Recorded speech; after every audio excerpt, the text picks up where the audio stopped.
모세가 장막 세우기를 끝내고 그것에 기름을 발라 거룩히 구별하고 또 그 모든 기구와 제단과 그 모든 기물에 기름을 발라 거룩히 구별한 날에 이스라엘 지휘관들 곧 그들의 조상의 가문의 우두머리들이요 그 지파의 지휘관으로서 그 계수함을 받은 자의 감독된 자들이 헌물을 드렸으니 그들이 여호와께 드린 헌물은 덮개 있는 수레 6대와 소 12마리이니 지휘관 2사람의 수레가 하나씩이요 지휘관 1사람의 소가 1마리씩이라.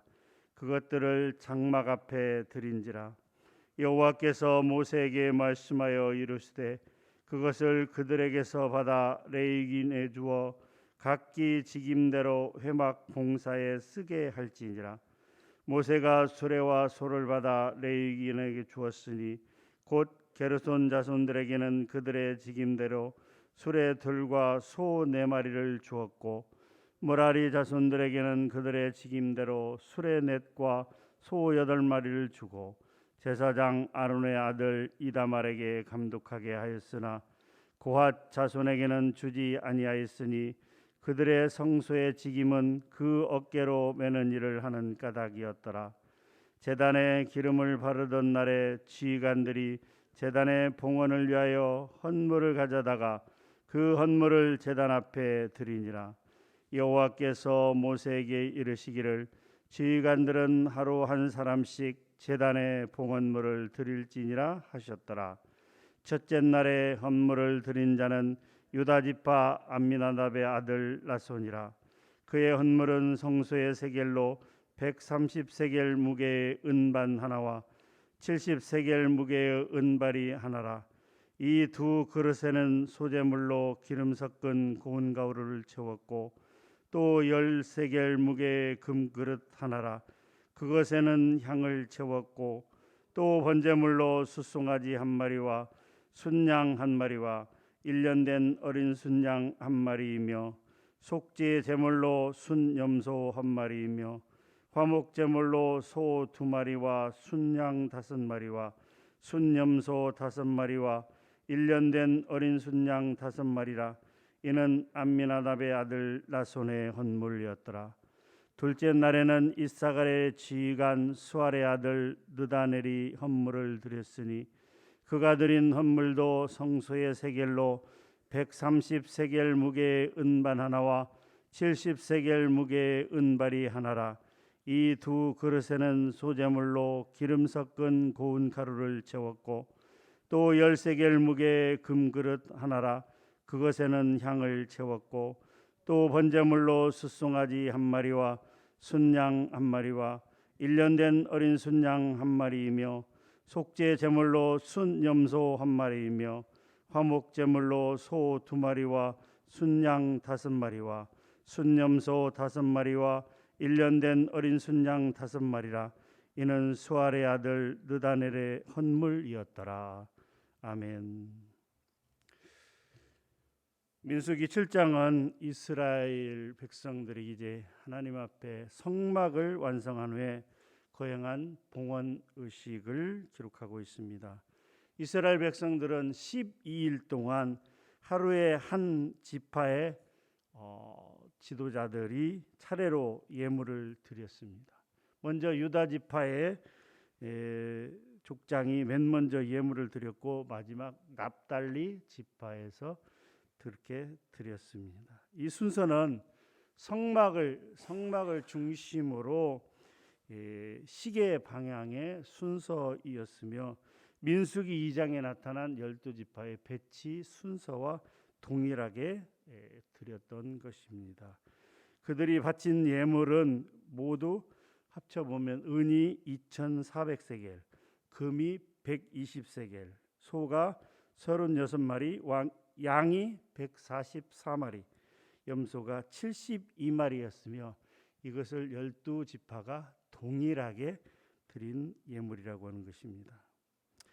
이러한 예물의 수요는 그들이 성막 봉헌과 관련해서 진정 기쁜 마음과 자원하는 마음으로 하나님께 기꺼이 드렸다라고 하는 사실인 것입니다. 또한 그러한 예물들이 번제, 속죄제, 화목제, 소제와 관련된 것은 이스라엘 백성들이 하나님의 임재의 상징인 성막 앞에서 자신들의 죄인됨을 철저히 깨닫고 하나님과의 화목을 얼마나 원했는가 하는 것을 잘 나타내 주고 있습니다.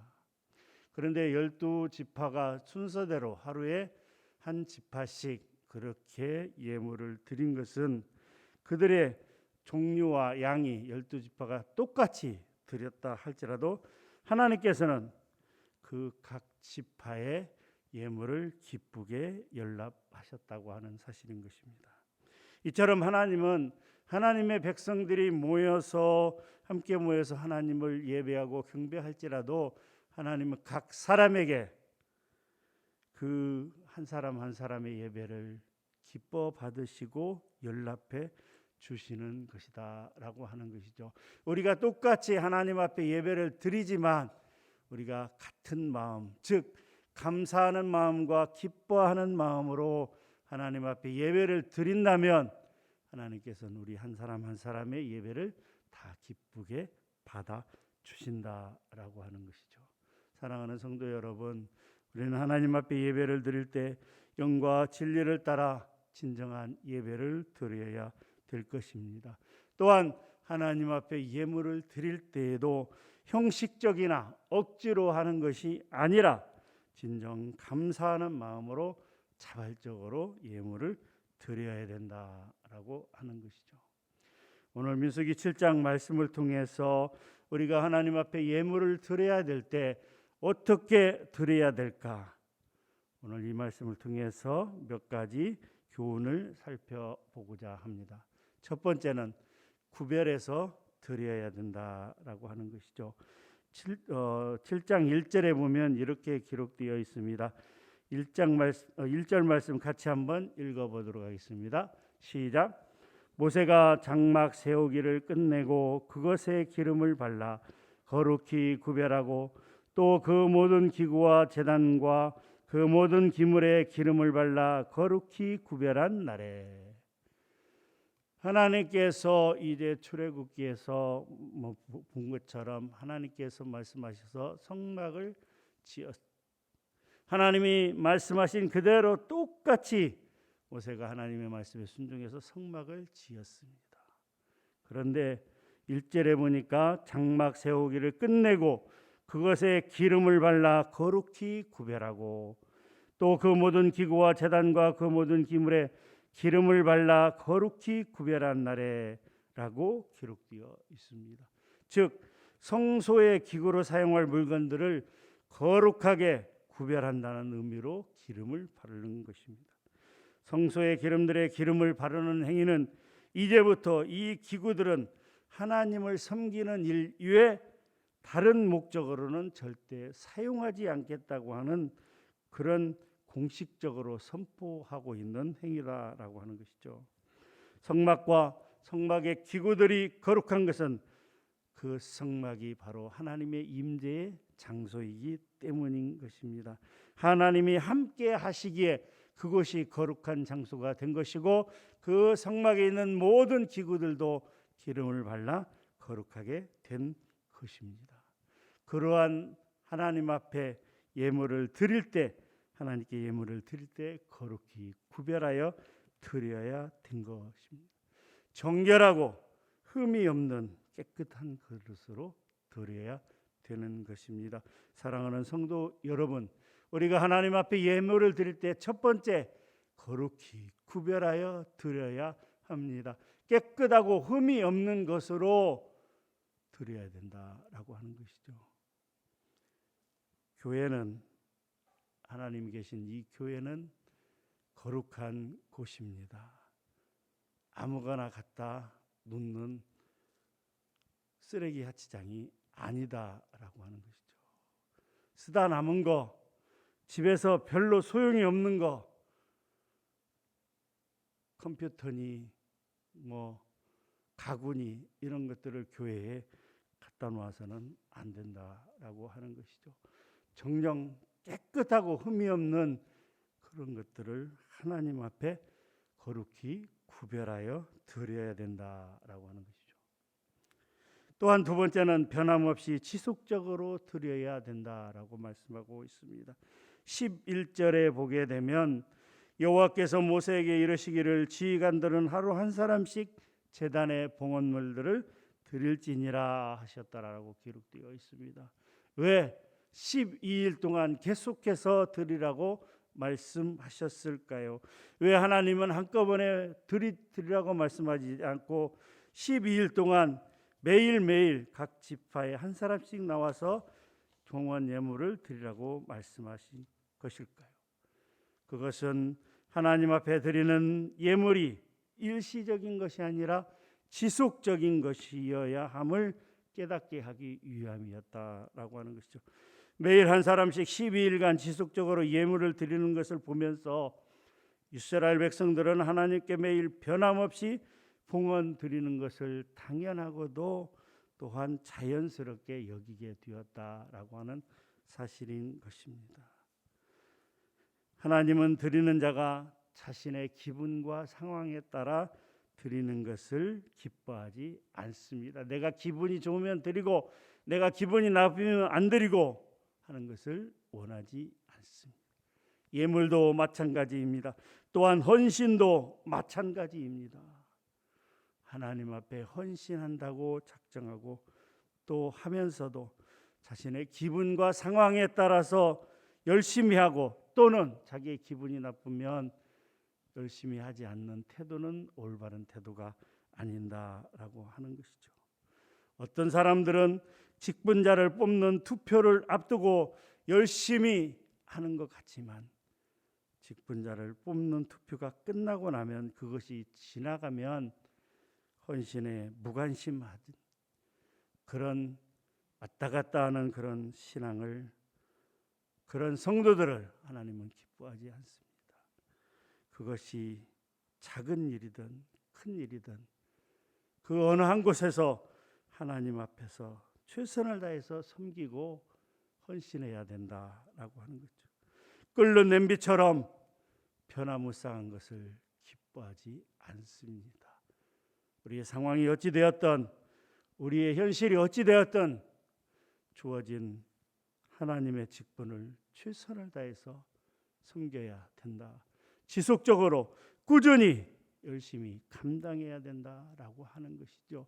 하나님이 원하신 것은 바로 그러한 것입니다. 마지막으로 자원하여 드려야 된다라고 하는 것입니다.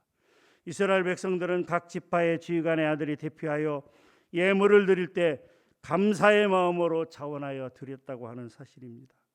하나님은 우리가 예물을 드릴 때 인색함이나 억지로 드리는 것을 받지 아니하시며 즐겨내는 자를 사랑하고 있습니다. 사랑하는 성도 여러분, 하나님께서 우리의 어떠한 공로가 없이 전적인 하나님의 은혜로 우리를 구원해 주셨다는 사실에 감사해야 합니다. 하루하루의 삶 가운데 순간순간의 삶 가운데 우리를 인도하여 주시는 하나님의 은혜 감사해야 됩니다. 그러한 은혜에 감사하며 하나님께 예물을 드릴 때 어떤 마음으로 드려야 될까요? 구별하여 드려야 되는 것입니다. 또한 감사하며 드려야 되는 것입니다. 무엇보다 중요한 것은 처음부터 끝까지 동일한 마음으로 지속적으로 꾸준히 예물을 드리고 또한 헌신하는 삶을 살아야 되는 것입니다. 사랑하는 성도 여러분, 오늘 우리 앞에 어떠한 일이 발생할지 알 수는 없지만 감사하시기를 바랍니다. 또한 하나님의 은혜에 감사하며 지속적으로 꾸준히 헌신하는 삶을 사시기를 바랍니다. 전과 동일하게 하나도 변함이 없이 처음부터 끝까지 감사하며 헌신하는 그런 삶을 사시기를 주님의 이름으로 간절히 부탁합니다. 하나님 감사합니다. 오늘 민수기 7장 말씀을 살피면서 하나님께 헌물을 드릴 때 어떠한 마음으로 드렸을지에 대해서 우리가 살폈습니다.